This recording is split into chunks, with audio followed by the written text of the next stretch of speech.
congresista Luis Guamangate.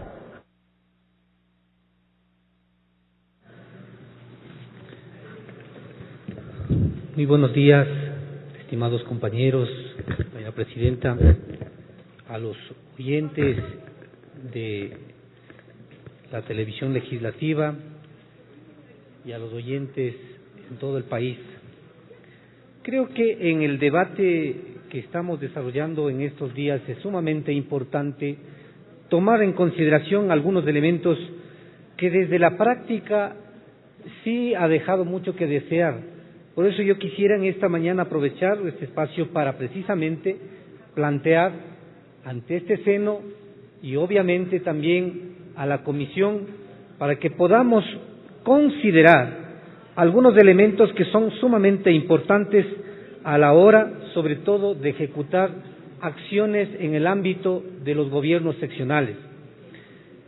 Por ejemplo, en el artículo 23 se habla de las facultades de la autoridad ambiental y dentro de sus atribuciones se habla claramente en el numeral 5 de esta ley, de este proyecto de ley, de otorgar, suspender y controlar las autorizaciones administrativas en materia ambiental. ¿Qué es lo que sucede en la actualidad respecto, sobre todo, a las acciones que se tienen que desarrollar en el ámbito ya administrativo de los gobiernos seccionales provinciales? Es que lamentablemente, cuando se acude a pedir la licencia ambiental ante el Ministerio del Ambiente, no existe esa coordinación efectiva para, sobre todo, llegar ya a la práctica para la ejecución de obras, me refiero al tema de vías, de manera exclusiva. Y es allí donde encontramos dificultades claras, porque por un lado, los gobiernos provinciales presentan la iniciativa, reitero, de que se expida el permiso ambiental, y el Ministerio del Ambiente, por otro lado, ¿no es cierto?, que es en este caso, como manda este proyecto de ley, como se está proponiendo, el encargado de otorgar o suspender las autorizaciones.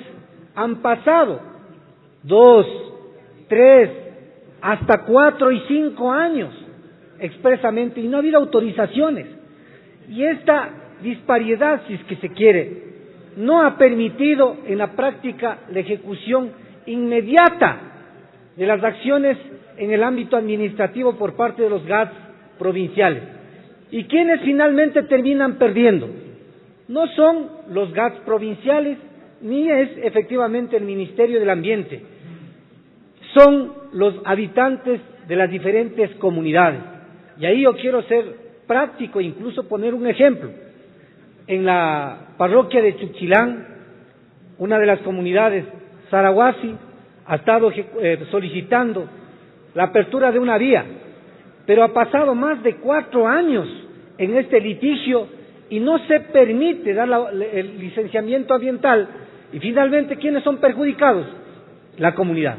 Entonces, por eso propongo yo que en este proyecto de ley se pueda dar la posibilidad para que en el ámbito de su competencia y obviamente también en su ámbito territorial, en este caso, se le faculte a las 3 instancias o a los 3 niveles de gobierno, a la autoridad nacional para proyectos multipropósitos, a las autoridades provinciales en el ámbito de su competencia provincial y a las autoridades municipales, me refiero también a los municipios, porque ¿qué es lo que sucede?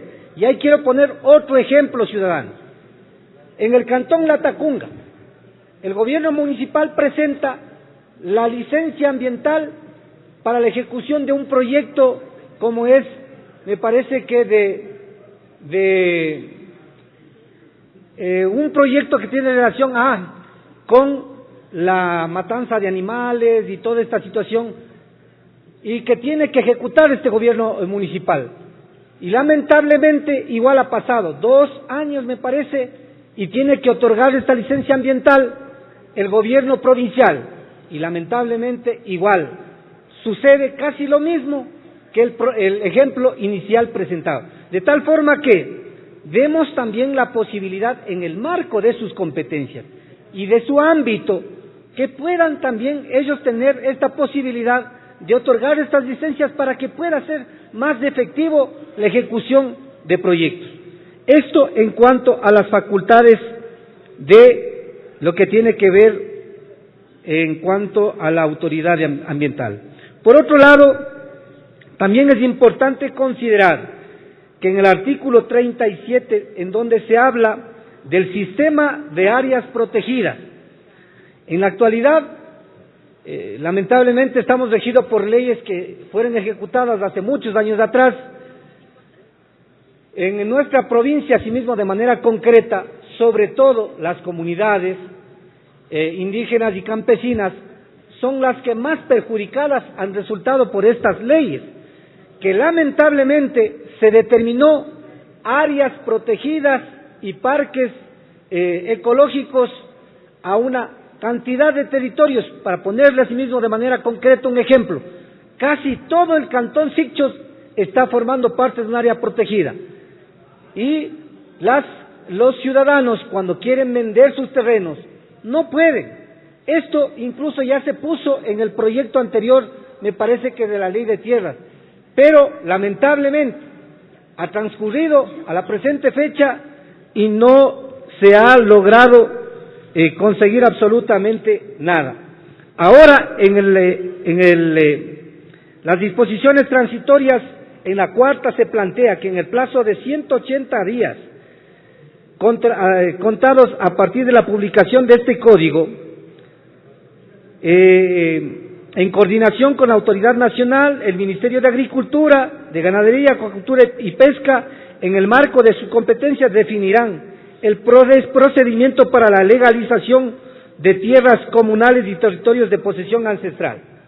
Perfecto, pero es necesario, creo yo, que allí se pueda determinar de manera concreta, porque no todas las tierras están consideradas como territorios comunales o como territorios de posesión ancestral.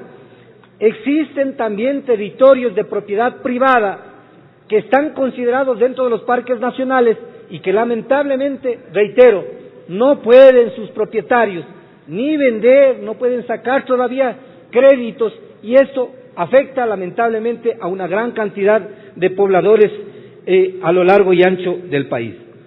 Y ahí me parece que es entonces necesario plantear de alguna manera una transitoria que permita, ¿no es cierto?, que estos propietarios, asimismo en un plazo, no sé si de 2 años, de 3, se pueda dar la posibilidad que también puedan legalizar sus tierras, y obviamente en el marco, siempre y cuando considerando que cumplan la función social y sobre todo ambiental, ellos puedan también expropiar, vender, utilizar los predios que legítimamente les corresponden.